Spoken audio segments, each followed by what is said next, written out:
ओम जय जगन्नाथ। लोके कहती ब्रह्म सत्य जगत मिथ्या।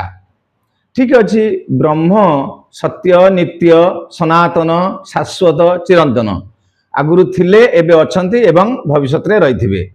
तेणु महापुरुष माने कहती सृष्टिर आद्यरु तुम्हे थिल जेउ परी, सृष्टिर आद्यरु तुम्हे थिल जेउ परी, एबे मध्य सेही परी अछ दैत्यारी, सबुबेले स्थायी तुमे आहे सनातन, तेणु सनातन नाम तुमे भगवान। किंतु ब्रह्म जदि सत्य, ब्रह्म जदि चिरंतन, तांको ठारू सृष्ट जगत मिथ्या हैला किपरि? तेणु सत्य ठारू मिथ्यार तो सृष्टि होबाटा असीमित जना पड़ुछि। तेणु आमको मन रखा पड़े जगत सुंदर, जगत मध्य अति चमत्कार। महापुरुष माने मध्य कहती कि सुंदर आहा कि आनंदमय एही विशाल संसार, धन्य महाप्रभु महिमा तुमर अटे अनंत अपार।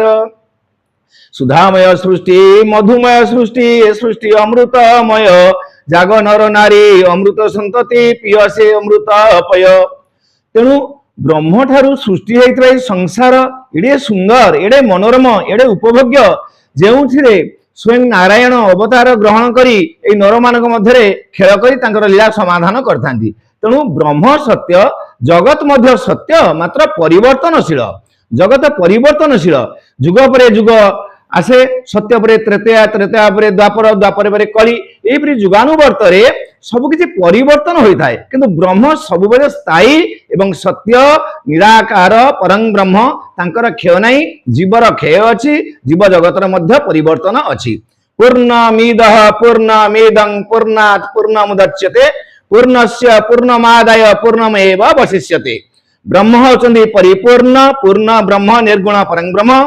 तांको ठारू सृष्टि हेले मध्य जगत ताधुर किसी क्षय क्षति हुए नहीं, जगत भी परिपूर्ण। तेणु पूर्णता मध्य आमको सब उपलब्धि करार अच्छी, ईश्वर को उपलब्धि करवा ही ब्रह्म को उपलब्धि करवा। तेणु ब्रह्म सत्य, जगत मध्य सत्य, सत्य ठारू सत्यर उत्पत्ति लाभ होता है। धानरू धान हम, धानरू केवल अगाड़ी हम नहीं, किंतु एतिकी जीव जगत परिवर्तनशील।